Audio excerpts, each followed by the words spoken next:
نبی پاک علیہ الصلوۃ والسلام کے بارے میں جھوٹ بولتے تھے اس دور میں، وہ لوگ ان کی باتیں کان لگا لگا کر سنتے تھے، اور سننے کے بعد پھر وہ اپنے آقاؤں کے پاس جاتے تھے اور ان سے خلط ملط جھوٹ سچ۔ اعوذ باللہ من الشیطان الرجیم، بسم اللہ الرحمن الرحیم، سماعون للکذب اکالون للسحت فإن جاءوك فاحكم بينهم أو أعرض عنهم وإن تعرض عنهم فلن يضروك شيئا وإن حكمت فاحكم بينهم بالقسط إن الله يحب المقسطين وكيف يحكمونك وعندهم التوراة والإنجيل وكيف يحكمونك وعندهم التوراة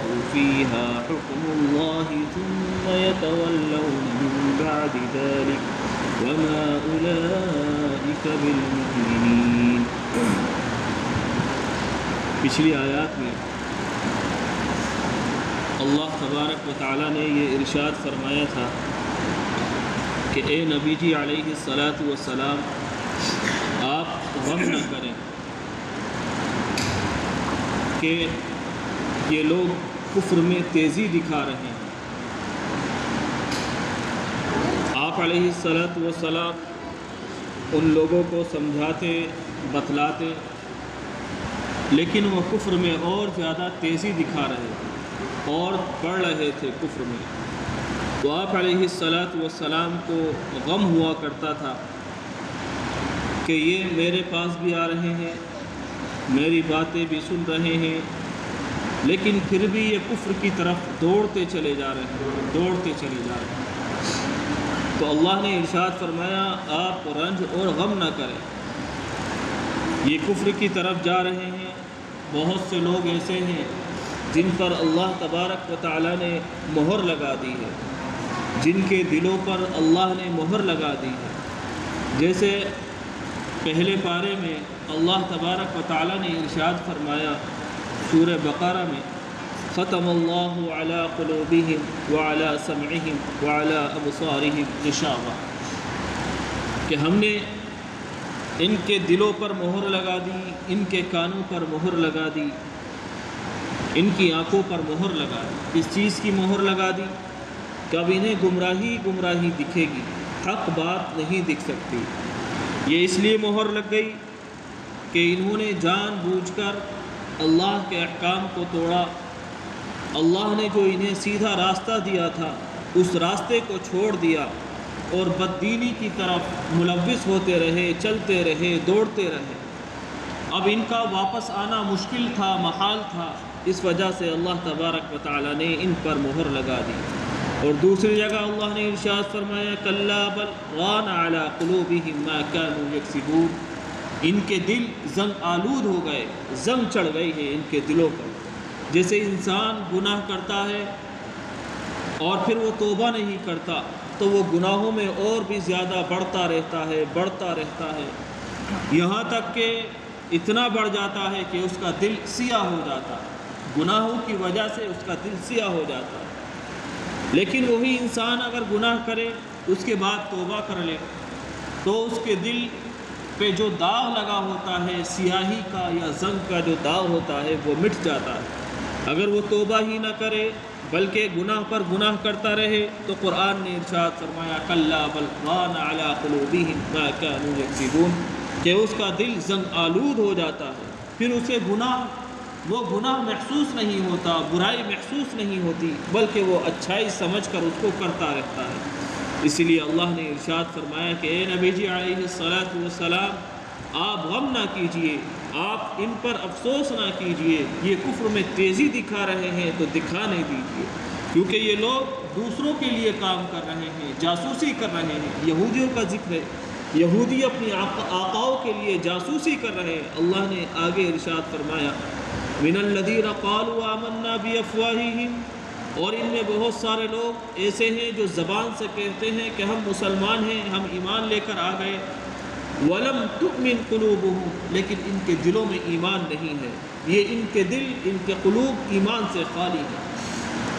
یہی آیت کو اگر مد نظر سامنے رکھا جائے اور ہم اپنے اوپر غور کریں تو ہمارا بھی یہی حال ہے. ہم میں اکثریت کا یہی حال ہے کہ ہم زبان سے کہتے ہیں لا الہ الا اللہ محمد الرسول اللہ، اور اگر دل میں جھانک کر دیکھیں تو یہ دل میں کلمہ اترتا نہیں، پورا نہیں اترتا.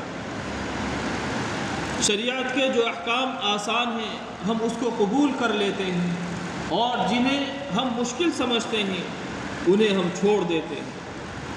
جیسے اللہ نے قرآن مقدس میں جگہ جگہ ارشاد فرمایا ہے کہ اے ایمان والو خود بھی جہنم کی آگ سے بچ جاؤ اور اپنے اہل و عیال کو بھی جہنم کی آگ سے بچاؤ. یا ایھا الذین آمنوا قوا انفسکم واہلیکم نارا، اے ایمان والو اپنے آپ بھی جہنم کی آگ سے بچو اور اپنے کنبے کو، اپنے قبیلے کو، اپنے اہل و عیال کو بھی بچاؤ. ہم میں کتنے لوگ ہیں جو ہم اپنی تو فکر کرتے ہیں لیکن اپنے اہل و عیال کی فکر کرتے ہیں؟ نہیں کرتے. ہم فکر کرتے ہیں کہ میرے بچے کا کاروبار اچھا ہو جائے، میرا بچہ میرے بعد، میرے مرنے کے بعد ایسا نہ ہو کہ یہ فاقہ کش ہو جائے، اس کے پاس بزنس نہ ہو، کاروبار نہ ہو. یہ فکر نہیں کرتے کہ کل قیامت کے دن ہمیں جو ذخیرہ ملے گا وہ کیا ہوگا. میں نے جو اپنے بچے کو جنا ہے یہ میرے مرنے کے بعد میرے لیے 2 آیت قرآن کی پڑھ سکتا ہے یا نہیں پڑھ سکتا، بخش سکتا ہے یا نہیں بخش سکتا. اگر اس کو قرآن کے مطابق ہم نے زندگی گزارنے کا سلیقہ، شعور عطا فرمایا ہوتا، دیا ہوتا، تو یہ مرنے کے بعد اگر قبر پر کھڑے ہو کر 2 آیتیں پڑھتا تو اللہ کی قسم اللہ کی رحمت کو جوش آتا اور اللہ اس کے ماں باپ کی مغفرت فرما دیتا. بہت سارے واقعات گزرے ہیں کہ جب باپ کو عذاب ہوتا ہے اور بچہ جا کر قبر پر قرآن کی تلاوت کرتا ہے، سورہ فاتحہ پڑھتا ہے، تو اللہ تبارک و تعالیٰ اس کی قبر سے عذاب کو ٹال دیتا ہے اور ہٹا دیتا ہے. کب تک؟ جب تک وہ بچہ پڑھتا رہتا ہے، نیک کام میں لگا رہتا ہے. اس لیے اس کی اولاد، حدیث پاک میں آتا ہے کہ جس قابل تم اولاد کو بناؤ گے ویسا ہی تمہیں اجر اور ثواب ملے گا. اگر انسان اپنی اولاد کی تربیت نہیں کرتا بلکہ وہ ڈکیتی کرتا ہے، چوری کرتا ہے، یا شراب پیتا ہے، یا سود لیتا ہے دیتا ہے، تو حدیث پاک میں ہے اس کا عذاب اس کے باپ کو ملے گا. اس کا عذاب اس کے باپ کو ملے گا، کیونکہ یہ باپ کے ماتحت تھا، باپ کے ہاتھ کے نیچے تھا. باپ جیسے اس کی تربیت کرتا ویسے ہی اس کو اجر ملتا. اگر وہی بچہ قرآن پر لگتا، وہی بچہ دین اور اسلام پر لگتا، اور جتنا وہ اس کو فائدہ ہوگا دین اور اسلام سے، جتنا اس کو ثواب ملے گا اس کے برابر ثواب اس کے باپ کو بھی ملے گا. کیوں؟ اس لیے کہ اس نے صحیح رہنمائی کی، اس نے صحیح تربیت کی. تو اللہ تبارک و تعالیٰ نے اسی کو ارشاد فرمایا ہے من الذین قالوا آمنا بافواہہم، کہ ان کے دلوں میں نہیں ہے ایمان بلکہ ان کی زبان پر ہے. ولم تؤمن قلوبہم، اور ان کے قلوب، ان کے دل ایمان سے خالی ہیں. اور فرمایا ومن الذین ہادوا، اور بہت سارے لوگ ایسے ہیں جو یہودی ہیں، سماعون للکذب، جن کی زبانوں پر جھوٹ ہے، جو جھوٹ سننے کے لیے آتے ہیں. سماعون لقوم آخرین، جو اپنے بڑوں کے لیے جاسوسی کرتے ہیں. لم یاتوا، اور اپنے بڑوں کے لیے جاسوسی کرتے ہیں، انہیں بتاتے ہیں جا جا کر جھوٹی غلط ملت باتیں. جو لوگ نبی پاک علیہ السلام کے بارے میں جھوٹ بولتے تھے اس دور میں، وہ لوگ ان کی باتیں کان لگا لگا کر سنتے تھے، اور سننے کے بعد پھر وہ اپنے آقاؤں کے پاس جاتے تھے اور ان سے غلط ملت، جھوٹ، سچ سب ملا کر ان سے ان باتوں کو کہا کرتے تھے. اسی کو اللہ تبارک و تعالی نے سورہ بقرہ کے دوسرے رکوع میں ارشاد فرمایا وَإِذَا خَلَوْا إِلَىٰ شَيَاطِينِهِمْ قَالُوا إِنَّا مَعَكُمْ إِنَّمَا نَحْنُ مُسْتَهْزِئُونَ، کہ جب یہ تمہارے پاس آتے ہیں تو کہتے ہیں کہ ہم ایمان والے ہیں، اور جب یہ اپنے شیطانوں کے پاس، سرکشوں کے پاس جاتے ہیں تو کہتے ہیں کہ ہم تمہارے ساتھ ہیں. ان سے تو صرف بات لینے جاتے ہیں، بھید لینے جاتے ہیں. اللہ نے ارشاد فرمایا یحرفون الکلم من بعد مواضعہ، جو ان کے مطابق ہوگا وہ تو یہ مان لیں گے، اور جو ان کے مطابق نہیں ہوگا، ان کے گمان کے مطابق نہیں ہوگا تو وہ انہیں چھوڑ دیں گے. یقولون ان اوتیتم ھذا فخذوہ وان لم تؤتوہ فاحذروا، اور یہ یحرفون الکلم عن مواضعہ، یہ اپنی کتاب میں تحریف کرتے ہیں، رد و بدل کرتے ہیں، کلمے کو بدل دیتے ہیں، فتووں کو بدل دیتے ہیں، جو ان کے مطابق ہوتا ہے وہ اس کو دے دیتے ہیں، یعنی وہ فتویٰ دے دیتے ہیں۔ فرمایا یقولون ان اوتیتم ھذا فخذوہ، اور ان کے بڑوں نے ان سے کہا ہے کہ جو تمہارے مقصد کی بات ہو اسے لے لینا، وَإِن لَّمْ تُؤْتُوهُ فَاحْذَرُوهُ، اور جو تمہارے مطلب کی نہ ہو تو اسے چھوڑ دینا، اسے اعراض کر لینا۔ وَمَن يُرِدِ اللَّهُ فِتْنَتَهُ فَلَمْ تَمْلِكَ لَهُ مِنَ اللَّهِ شَيْئًا، اللہ نے ارشاد فرمایا کہ جس شخص کی اللہ تبارک و تعالی رہنمائی کرتا ہے اس کو تو سیدھا راستہ دکھلا دیتا ہے، لیکن جو شخص ان کی وجہ سے، بوالوں کی وجہ سے فتنے میں ملوث ہوتا ہے تو اللہ تبارک و تعالی اس کو فتنوں میں بڑھاتا چلا جاتا ہے، فتنوں میں ملوث کر دیتا ہے، اور اللہ کے علاوہ کوئی اسے بچانے والا نہیں ہے۔ اولئک الذین لم یرد اللہ ان یطہر قلوبہم، اور فرمایا اللہ تبارک و تعالی نے ان میں بہت سارے لوگ ایسے ہیں کہ جن کو اللہ تبارک و تعالی نے یہ ارادہ کر لیا ہے کہ ان کے قلوب پاک نہیں کیے جائیں گے، ان کے قلب ان کو پاک نہیں کیا جائے گا، ان کو سیدھا راستہ نہیں دکھایا جائے گا۔ کیوں؟ وہ اپنی شرارتوں میں، اپنے کفر میں اتنے زیادہ حد سے بڑھ گئے کہ انہیں اب واپس آنا محال ہے، یہ واپس دین میں آنا ان کا محال ہے۔ اس لیے اللہ نے ارشاد فرمایا، اللہ نے ارادہ کر لیا ہے کہ اب ان لوگوں کے دلوں کو پاک نہیں فرمائے گا۔ فرمایا لہم فی الدنیا خزی، اور ہم دنیا میں ان کو ذلت آمیز عذاب دیں گے، وَلَهُمْ فِي الْآخِرَةِ عَذَابٌ عَظِيمٌ، اور آخرت میں ان کے لیے بہت بڑی سزا ہوگی۔ اللہ نے ارشاد فرمایا سماعون للکذب اکالون للسحت، اور یہ لوگ جو جھوٹ سنتے ہیں اور جھوٹ کہتے ہیں، اپنے آقاؤں سے جا کر جھوٹی باتیں لگاتے ہیں، سنتے ہیں اور جھوٹی باتیں لگاتے ہیں، اکالون للسحت، اور جی بھر بھر کر حرام کھاتے ہیں، جی بھر بھر کر حرام کھاتے ہیں۔ یہ یہودیوں کی صفت ہے کہ وہ جھوٹ بولتے تھے، آقا علیہ السلام سے کوئی بات سنی اور اپنے آقاؤں کے پاس جا کر اس کا الٹ کر دیا، جھوٹ بول دیا۔ اور اکالون للسحت، اور یہ لوگ رشوت میں بہت آگے بڑھے ہوئے تھے، جی بھر بھر کر حرام کھاتے تھے۔ کیا مطلب؟ کہ ان کے یہاں سود لینا دینا جائز تھا، اور امی کا مال کھانا، ہڑپ کرنا، یہ بھی ان کے یہاں جائز تھا۔ انہوں نے فتووں میں رد و بدل کر رکھی تھی، جو ان کی کتابوں میں لکھا ہوا تھا اس کو چھپا رکھا تھا، اپنی عوام سے چھپا رکھا تھا۔ ان کے جو بڑے تھے، مولوی تھے جنہیں پادری کہا جاتا ہے، وہ کتابوں میں رد و بدل کرتے تھے اور فتووں کو چھپاتے تھے، اور اس کے عوض میں انہوں نے یہ کہہ رکھا تھا کہ جو امی کا مال کھائے گا، امی کون لوگ؟ ان پڑھ لوگ، اور ان پڑھ کس کو کہتے ہیں؟ جو مدینے کے اس وقت لوگ تھے، جاہل تھے، ان لوگوں کا مال کھانا، جو یہودی نہیں تھے ان لوگوں کا مال کھانا یہودیوں کے یہاں جائز تھا، بلکہ مباح تھا، اچھا تھا، ان لوگوں کا یہ مال کھایا کرتے تھے۔ اللہ نے اسی کو ارشاد فرمایا اکالون للسحت، اور یہ لوگ حرام مال جی بھر بھر کر کھاتے ہیں، جی بھر بھر کر حرام مال کھاتے ہیں۔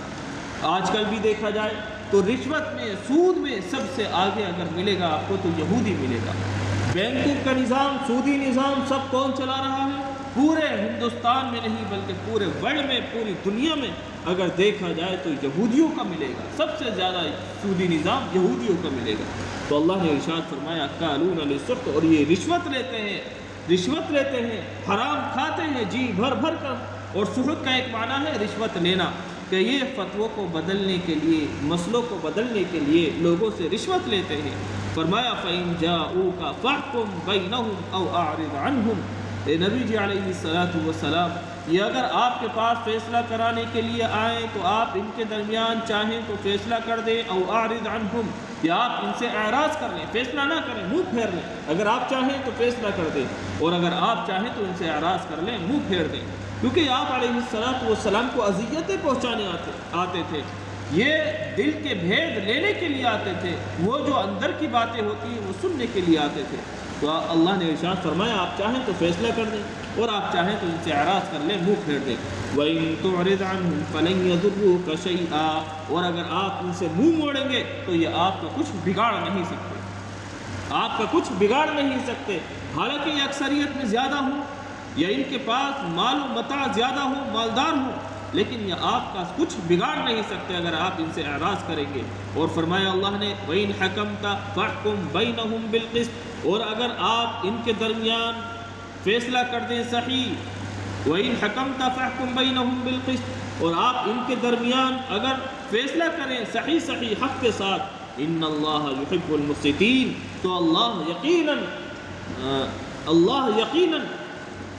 محبت کرتا ہے فیصلہ کرنے والوں سے، جو انصاف کے ساتھ فیصلہ کرتے ہیں اللہ ان سے یقیناً محبت کرتا ہے، جو انصاف سے فیصلہ کرتا ہے اللہ ان سے یقیناً محبت کرتا ہے۔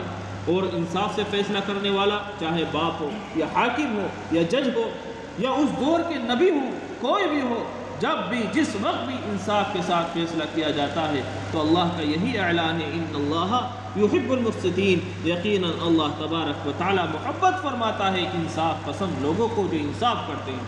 اور اللہ نے ارشاد فرمایا وَكَيْفَ يُحَكِّمُونَكَ، یہ آپ کے پاس کیسے فیصلہ لاتے ہیں، یہ آپ کے پاس کیسے فیصلہ لاتے ہیں، وَعِنْدَهُمُ التَّوْرَاتُ، ان کے پاس تو تورات موجود ہے، اللہ کا جو قضیہ ہے، اللہ کی جو کتاب ہے جس میں تمام فیصلے موجود ہیں، جسے تورات کہا جاتا ہے، ان یہودیوں کے پاس تو وہ موجود ہے، فیہا حکم اللہ، اس میں تو اللہ کا حکم ہے، اس میں اللہ کا حکم ہے، تورات میں اللہ کا حکم ہے، لیکن پھر بھی آپ کے پاس فیصلے لا رہے ہیں، پھر بھی آپ کے پاس آ رہے ہیں انصاف کرانے کے لیے، یہ اس لیے آ رہے ہیں تاکہ آپ کے بھیدوں کو لے لیں، اور آپ تورات کے خلاف کوئی فیصلہ کر دیں تو پھر یہ پروپیگنڈا کریں کہ دیکھو یہ نبی جو آئے ہیں نئے، یہ تورات کے خلاف بول رہے ہیں، بتا رہے ہیں۔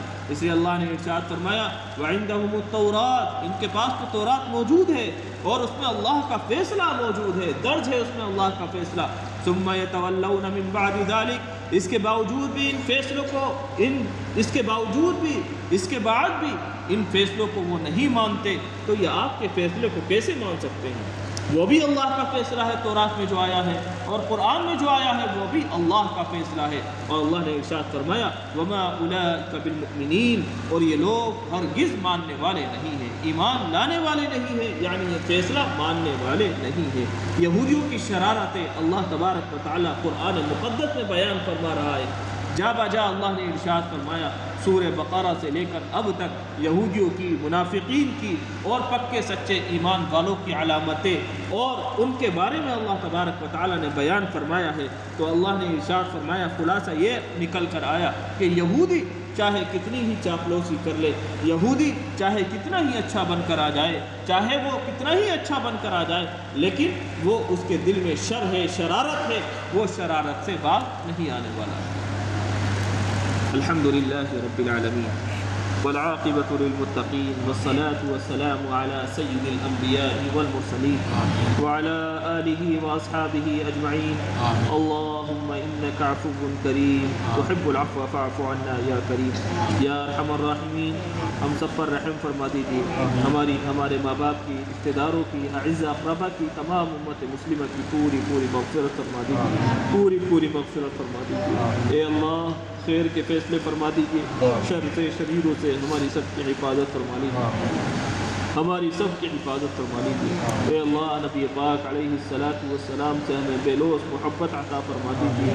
اے اللہ ایک ایک سنت کو زندہ کرنے والا بنا دیجیے۔ اے اللہ قرآن کے احکام کو ماننے والا بنا دیجیے، اس پر عمل پیرا بنا دیجیے، اس پر عمل کرنے والا بنا دیجیے۔ اے اللہ اس پر عمل کرنے والا بنا دیجیے۔ اے الہ العالمین جو لوگ پریشان ہیں ان کی پریشانیوں کو دور فرما دیجیے، جو مقروض ہیں ان کے قرض ادا فرما دیجیے۔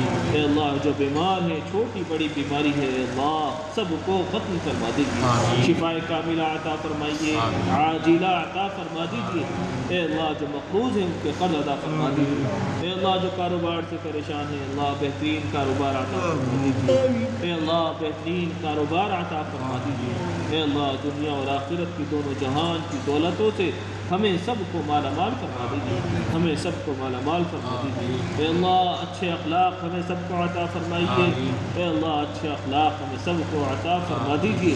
اے اللہ ہم پر رحم فرما دیجیے، ہم پر رحم فرما دیجیے۔ اے اللہ جو دعائیں مانگی ہیں انہیں قبول فرما لیجیے۔ اے اللہ جو مانگنے سے رہ گئے ہیں، اے اللہ آپ کی بہت ساری نعمتیں ہیں، اے اللہ جو نعمتیں ہمارے مقدر میں بہتر ہوں، اے اللہ وہ ہمیں سب کو عطا فرما دیجیے، وہ ہمیں سب کو عطا فرما دیجیے۔ اللهم ربنا وتقبل منا إنك أنت السميع العليم وتب علينا إنك أنت التواب الرحيم سبحان ربك رب العزة عما يصفون وسلام على المرسلين والحمد لله رب العالمين برحمتك يا